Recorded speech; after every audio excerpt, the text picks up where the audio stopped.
Much, that's really our time. I apologize. You can't do that to black media. I can't do that to white media and black media because my wife has to go on at 6 o'clock. Okay. I'm in trouble. Listen, you got to come see us when you come to New York, VP Biden. I will. It's a long way until November. We got more. You have a problem figuring out whether you're for me or Trump, and you ain't black. They don't have questions.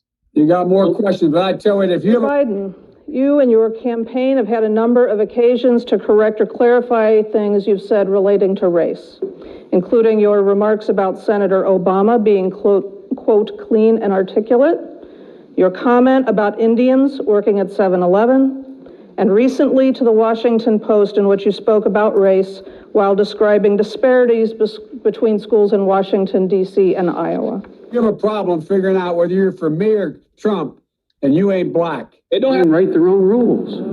Unchain Wall Street. They're going to put you all back in chains.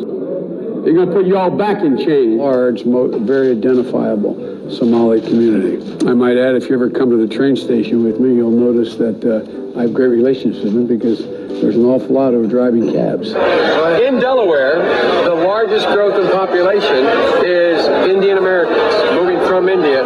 You cannot go to a 7-Eleven or a Dunkin' Donuts unless you have a slight Indian accent.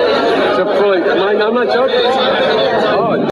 I was actually it was hurtful to hear you talk about the reputations of two United States senators who built their reputations and career on the segregation of race in this country. And it was not only that, but you also worked with them to oppose. I do not buy the concept popular in the 60s, which said, we have suppressed the black man for 300 years, and the white man is now far ahead in the race for everything our society offers. In order to even the score, we must now give the black man a head start, or even hold the white man back to even the race. I don't buy that. Let me be clear about a couple. Do you agree today that you were wrong to oppose busing in America then? No. Do you agree? I did not. Of states to integrate public schools in America. I was part of the second class to integrate Berkeley, California public schools almost 2 decades after Brown v. Board of Education. Because your city council made that decision. It was a local decision. So that's where the federal government must step in. That's why we have the Voting Rights Act and the Civil Rights Act.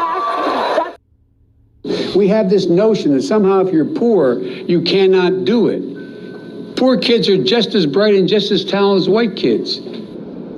Apologize for what? Former Vice President Biden Wednesday night stood by comments he made this week about his work with two segregationist senators, Herman Talmadge and James Eastland. On Tuesday at a fundraiser, he discussed working with them despite disagreements on civil rights, saying, at least there was some civility. We got things done. A few quotes from him. Here's what he said. Always carry with you Hot sauce. Really? Yeah. Really? Are you getting information right now? Hot sauce. Hot sauce in my bag, Swag? Hot sauce. Really? Yes. Now listen, I just want you to know, people are going to see this and say, okay, she's pandering to black people. Okay. Is it working? Yeah.